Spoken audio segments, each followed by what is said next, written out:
A história de Jonas é uma das narrativas mais conhecidas e fascinantes da Bíblia.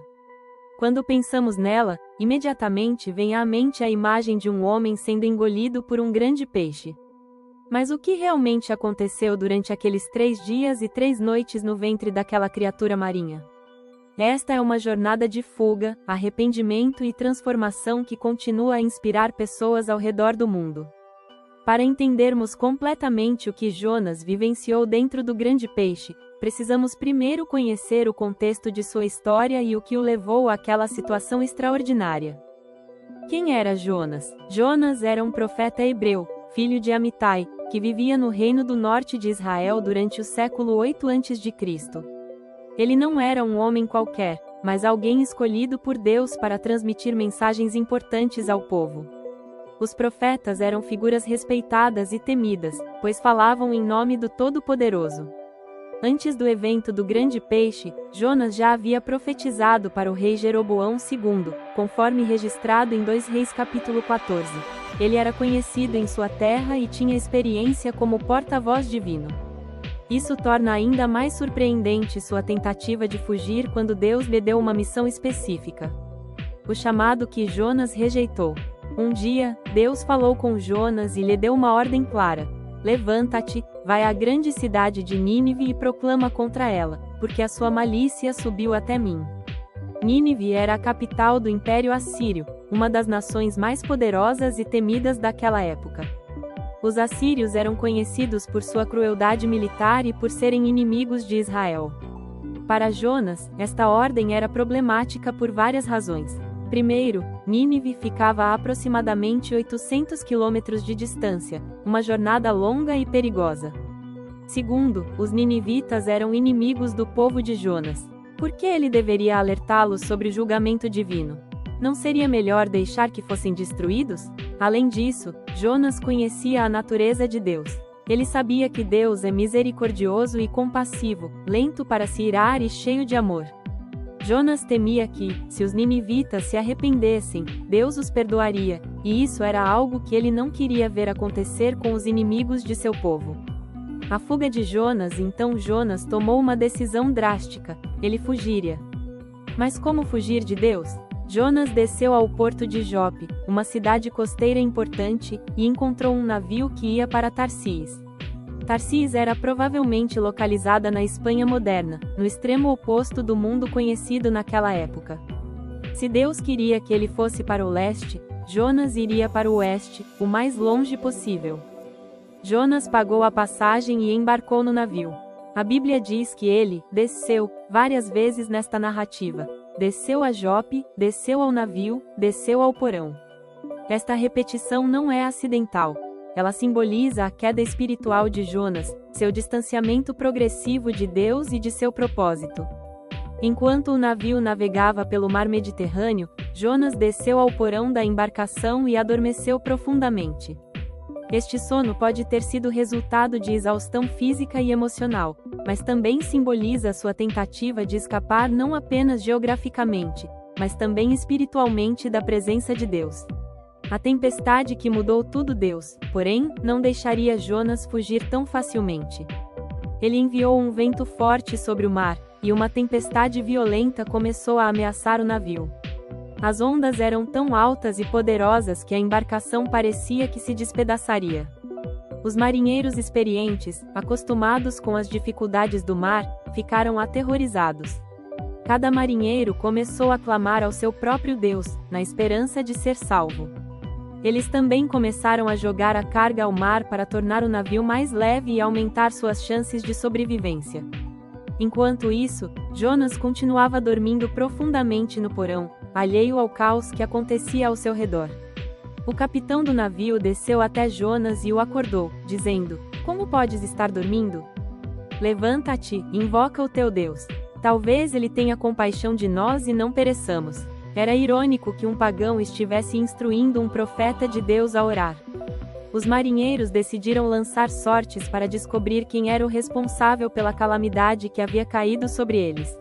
Na cultura antiga, lançar sortes era uma forma de buscar orientação divina. A sorte caiu sobre Jonas. Todos os olhos se voltaram para o profeta fugitivo. A confissão de Jonas. Os marinheiros bombardearam Jonas com perguntas. Conta-nos por causa de quem nos sobreveio este mal. Qual é a tua ocupação? De onde vens? Qual é a tua terra? De que povo és tu? Jonas respondeu com honestidade: Sou hebreu e temo o Senhor, o Deus do céu, que fez o mar e a terra seca. Esta confissão é profundamente significativa. Jonas declarou que temia o Deus que criou o próprio mar em que ele tentava fugir. Como alguém pode escapar do Criador de todas as coisas?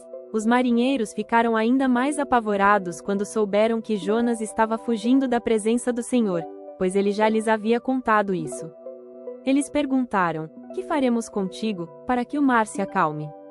A tempestade continuava a piorar, e eles precisavam de uma solução urgente.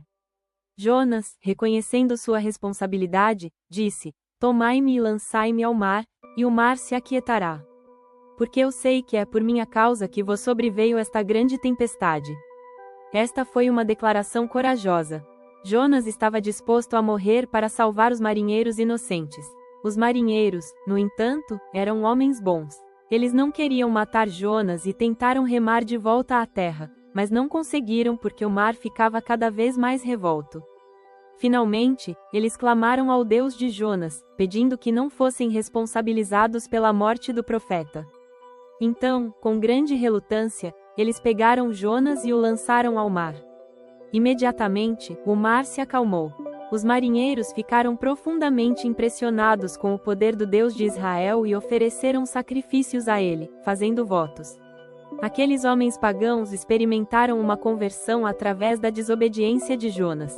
O grande peixe preparado por Deus. Mas a história de Jonas não terminou nas águas turbulentas do Mediterrâneo.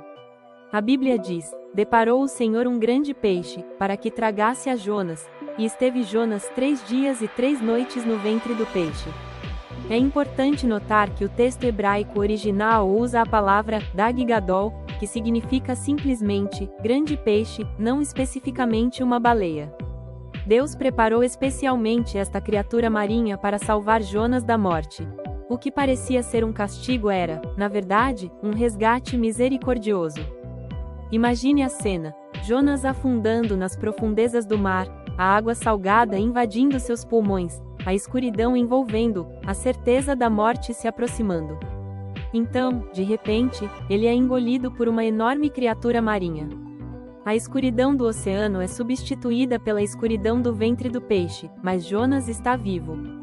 Os 3 dias, um túmulo vivo durante 3 dias e 3 noites, Jonas permaneceu dentro do grande peixe. Este período tem um significado profundo na Bíblia. O próprio Jesus se referiu a esta experiência, dizendo: Porque assim como esteve Jonas 3 dias e 3 noites no ventre do grande peixe, assim o Filho do Homem estará 3 dias e 3 noites no coração da terra. A experiência de Jonas se tornou um símbolo da morte e ressurreição de Cristo. Mas o que realmente aconteceu durante aqueles 3 dias? O ventre do grande peixe era como um túmulo vivo, úmido, escuro e sufocante. Não havia luz, exceto talvez alguma bioluminescência de criaturas marinhas também engolidas pelo peixe. O cheiro deveria ser insuportável, uma mistura de água salgada, peixe em decomposição e sucos digestivos. Jonas estava cercado por algas marinhas que se enrolavam ao redor de sua cabeça, como ele mesmo descreveria depois. O movimento constante do peixe nadando através das ondas provavelmente causava náusea. As paredes macias e musculosas do estômago do peixe pressionavam contra ele. Cada respiração era difícil naquele ambiente confinado. A jornada física e espiritual. Fisicamente, Jonas estava em uma situação desesperadora. O ambiente ácido do estômago do peixe deveria estar começando a afetar sua pele. A falta de água fresca e alimento, combinada com a privação sensorial, teria levado Jonas a um estado de fraqueza extrema. Mas a jornada mais importante não era física, era espiritual. Naquele ventre escuro, Jonas não tinha para onde fugir. Não havia mais navios para embarcar, não havia mais porões para se esconder. Ele estava completamente sozinho com seus pensamentos, seus arrependimentos e com Deus. Durante o primeiro dia, Jonas provavelmente lutou contra o pânico e o medo. A realidade de sua situação deveria ter sido avassaladora. Ele estava vivo, sim, mas por quanto tempo? Seria este seu túmulo final? O desespero deve ter tomado conta dele enquanto ele tentava encontrar alguma posição confortável naquele espaço apertado e escorregadio. No segundo dia, conforme seu corpo ficava mais fraco e sua mente mais clara, Jonas começou a refletir sobre suas escolhas. Por que ele havia fugido? Sua tentativa de escapar de Deus havia valido a pena? Ele havia colocado marinheiros inocentes em perigo, havia sido lançado ao mar e agora estava preso dentro de um peixe. Sua rebeldia havia levado apenas ao sofrimento, não apenas para ele, mas para todos ao seu redor. Jonas começou a lembrar-se das histórias de seu povo, das vezes em que Deus havia sido fiel, das libertações milagrosas, das promessas cumpridas. Ele lembrou-se de quem Deus realmente era. Não um tirano cruel, mas um pai amoroso que desejava o melhor para todos, até mesmo para os ninivitas. A oração de Jonas no ventre do peixe foi durante o terceiro dia que algo mudou dentro de Jonas. Seu coração endurecido começou a se quebrantar. Ele percebeu que sua vida não estava em suas próprias mãos, mas nas mãos de Deus. E então, naquele lugar improvável, Jonas orou. Sua oração está registrada no 2º capítulo do livro de Jonas e é uma das orações mais poderosas e poéticas da Bíblia. Vamos examinar cada parte dela para entender o que Jonas estava experimentando. Na minha angústia, clamei ao Senhor, e ele me respondeu. Jonas reconheceu que estava em aflição extrema e que somente Deus poderia ajudá-lo. Ele finalmente parou de fugir e começou a buscar. Do ventre do inferno gritei, e tu ouviste a minha voz. O ventre do peixe era como o próprio inferno para Jonas, um lugar de tormento e escuridão. Mas mesmo ali, Deus ouviu seu clamor. Não há lugar tão profundo onde Deus não possa alcançar. Lançaste-me no profundo, no coração dos mares, e a corrente das águas me cercou. Todas as tuas ondas e as tuas vagas passaram por cima de mim. Jonas reconheceu que foi Deus quem permitiu que ele fosse lançado ao mar. Não foram apenas os marinheiros, mas a mão soberana de Deus guiando os eventos. Então, eu disse, lançado estou de diante dos teus olhos. Todavia, tornarei a ver o teu santo templo, mesmo sentindo-se rejeitado e afastado de Deus. Jonas expressou fé de que veria novamente o templo em Jerusalém. Esta foi uma declaração de esperança em meio ao desespero. As águas me cercaram até a alma, o abismo me rodeou, e as algas se enrolaram na minha cabeça. Jonas descreveu graficamente sua experiência de quase afogamento. As algas marinhas enroladas em sua cabeça eram um lembrete constante de quão perto ele havia chegado da morte. Desci até aos fundamentos dos montes. A terra encerrou-me com os seus ferrolhos para sempre. Jonas sentiu como se tivesse descido às profundezas da terra, às raízes das montanhas submarinas. Ele estava preso sem esperança de escape. Mas tu fizeste subir a minha vida da sepultura, ó Senhor, meu Deus. Este é o ponto de virada da oração. Jonas reconheceu que Deus o havia salvado da morte. O grande peixe não era um castigo, mas uma salvação. Desfalecia em mim a minha alma, e eu me lembrei do Senhor. E subiu a ti a minha oração, no teu santo templo. Quando Jonas estava no fim de suas forças, ele se lembrou de Deus. Sua oração alcançou o templo celestial, o próprio trono de Deus. Os que se entregam à vaidade de ídolos vãos deixam a sua própria misericórdia. Jonas refletiu sobre os marinheiros que clamavam aos seus deuses durante a tempestade. Mas também refletiu sobre si mesmo. Sua fuga havia sido uma forma de idolatria, colocando sua própria vontade acima da vontade de Deus. Mas eu te oferecerei sacrifício com a voz de gratidão, o que votei pagarei. Do Senhor vem a salvação. Jonas fez um compromisso. Ele ofereceria sacrifícios de gratidão e cumpriria seus votos. Ele reconheceu que apenas Deus poderia salvá-lo. A transformação completa. Esta oração revela a transformação completa de Jonas. O homem que havia fugido de Deus agora o buscava com todo o seu coração. O profeta rebelde agora era um adorador arrependido. Jonas havia entrado no ventre do peixe como um fugitivo, mas estava emergindo como um servo renovado. A escuridão, o desconforto, o medo e o isolamento haviam realizado uma obra em Jonas que talvez nenhuma outra coisa pudesse ter realizado. Às vezes, Deus nos coloca em lugares desconfortáveis não para nos punir, mas para nos transformar. O ventre do peixe era tanto uma prisão quanto uma sala de cirurgia espiritual. Durante aqueles 3 dias, Jonas experimentou uma morte e um renascimento. O velho Jonas, orgulhoso e teimoso, estava morrendo. Um novo Jonas, humilde e obediente, estava nascendo. Esta é a essência da verdadeira transformação espiritual: morrer para si mesmo e renascer para Deus. O vômito na terra seca. Após ouvir a oração de Jonas, Deus falou ao peixe, e ele vomitou Jonas na terra seca. Imagine a cena: o grande peixe nadando em direção à praia, sua barriga se contraindo, e então expelindo Jonas na areia. Jonas estava provavelmente coberto de limo, exausto, desidratado e com a pele irritada pelos sucos digestivos do peixe. Mas Jonas estava vivo. Contra todas as probabilidades, depois de ser lançado ao mar, engolido por um peixe e passar 3 dias em seu ventre, Jonas estava respirando ar fresco novamente. Sentindo o sol em seu rosto. Pisando em terra firme. Este momento representa a ressurreição espiritual de Jonas. Ele havia sido dado como morto, mas agora estava vivo. Havia sido jogado fora, mas agora estava restaurado. Havia fugido de Deus, mas agora estava de volta ao seu propósito. O segundo chamado. Então a palavra do Senhor veio a Jonas pela 2ª vez, dizendo: Levanta-te, vai à grande cidade de Nínive e proclama-lhe a mensagem que eu te ordeno. Era o mesmo chamado, mas Jonas era um homem diferente. Desta vez, ele não hesitou. A Bíblia diz: Jonas se levantou e foi a Nínive, segundo a palavra do Senhor.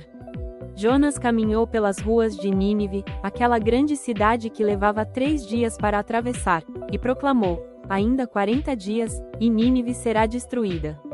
Sua mensagem era curta e direta.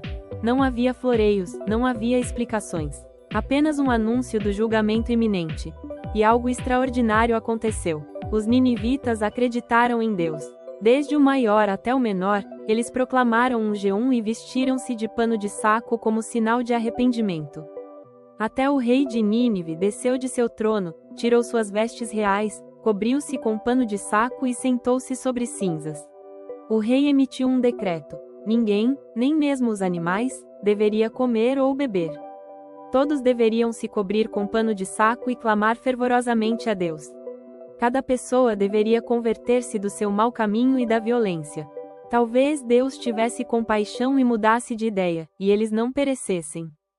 A misericórdia de Deus. Quando Deus viu o que os ninivitas fizeram, como eles se converteram de seus maus caminhos, ele teve compaixão e não trouxe sobre eles a destruição que havia ameaçado.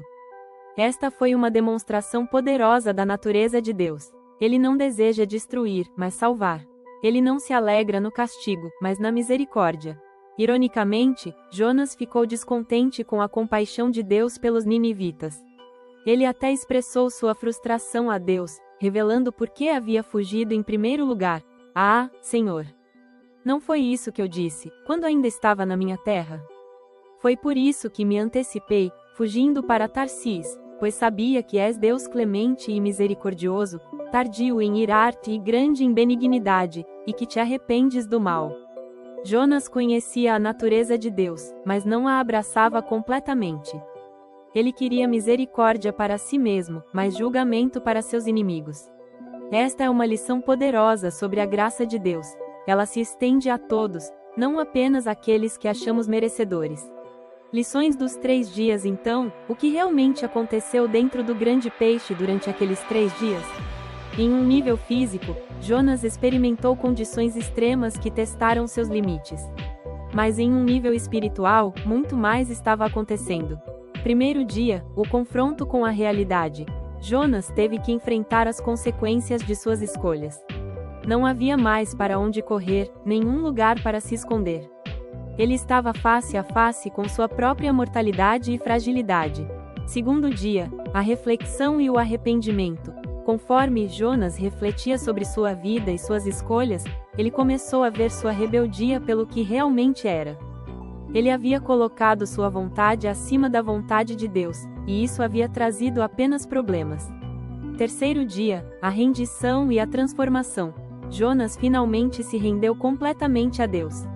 Ele orou, adorou e fez compromissos. Seu coração foi transformado, e ele estava pronto para obedecer.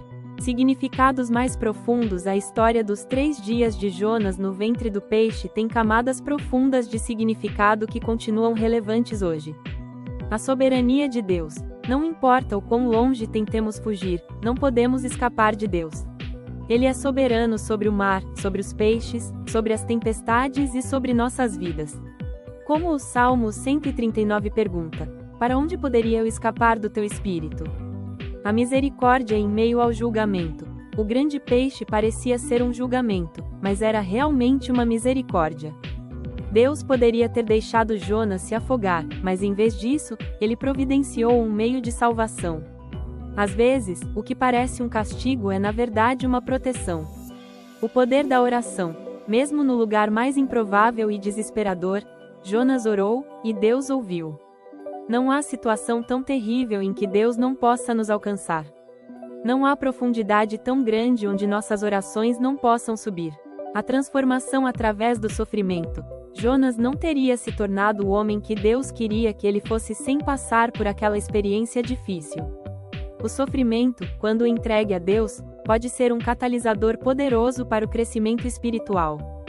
A universalidade do amor de Deus. A história culmina com a demonstração de que Deus ama não apenas Israel, mas todas as nações, até mesmo os inimigos de Israel.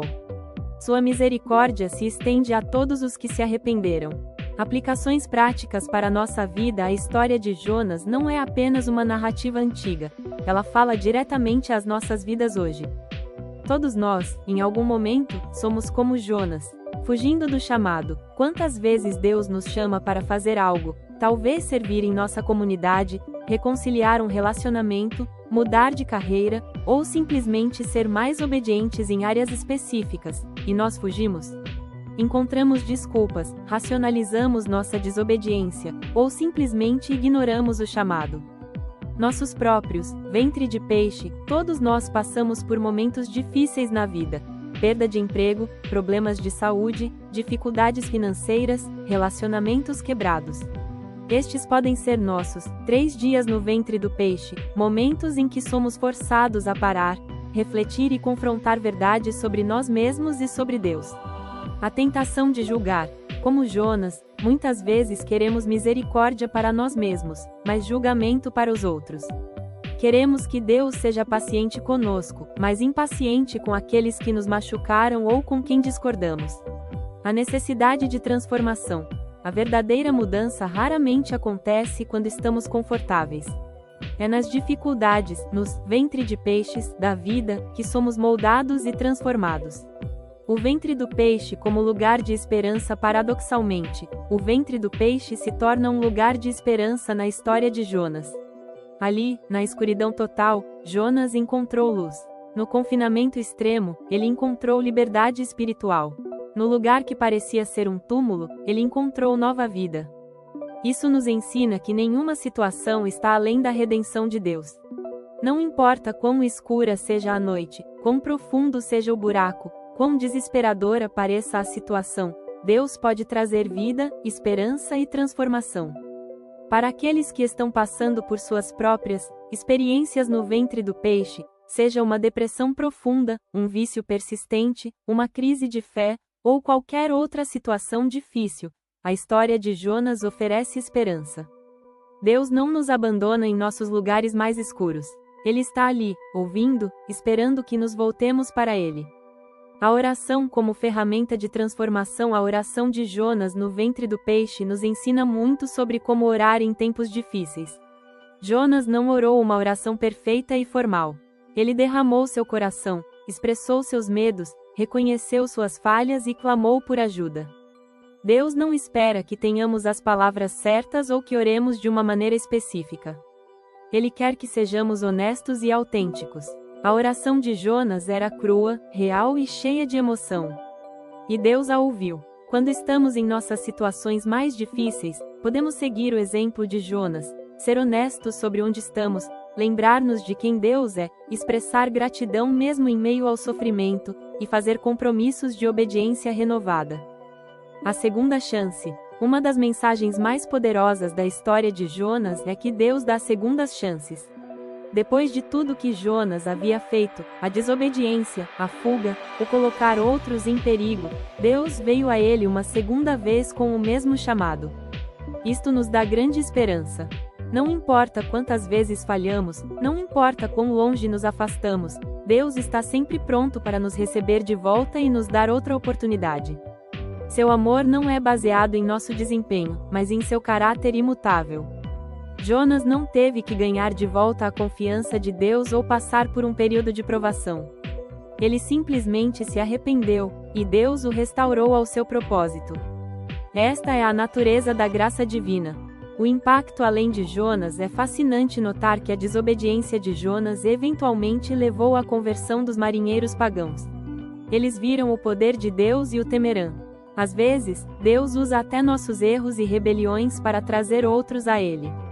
Isso não justifica a desobediência, mas mostra que Deus pode trazer bem até das piores situações.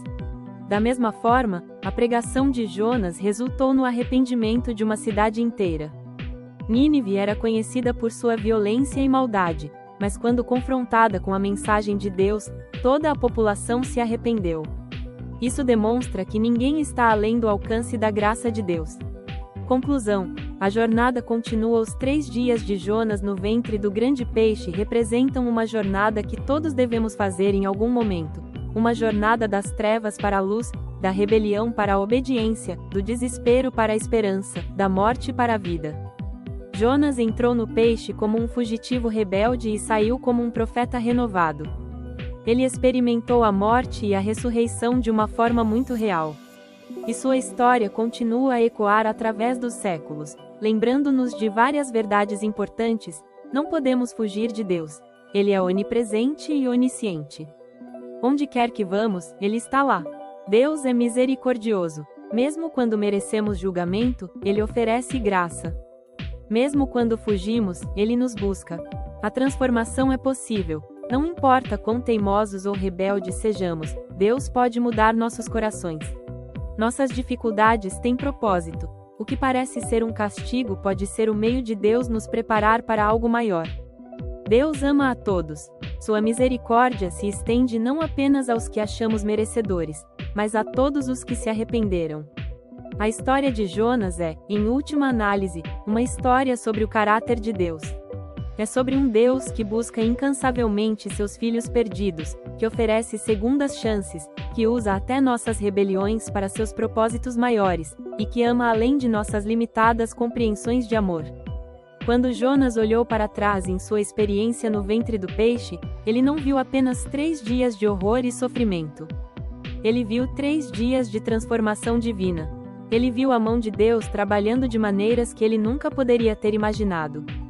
Ele viu que o que parecia ser o fim era realmente um novo começo. E assim é conosco. Nossos 3 dias no ventre do peixe, sejam eles quais forem, não são o fim de nossa história. Eles são capítulos importantes de transformação, preparando-nos para os propósitos que Deus tem para nós. Como Jonas descobriu, do Senhor vem a salvação, mesmo nos lugares mais improváveis e nas situações mais desesperadoras. Que possamos aprender com Jonas a não fugir do chamado de Deus, a clamar a Ele em nossas dificuldades, a permitir que Ele nos transforme através de nossas provações, e a abraçar sua misericórdia não apenas para nós mesmos, mas para todos ao nosso redor.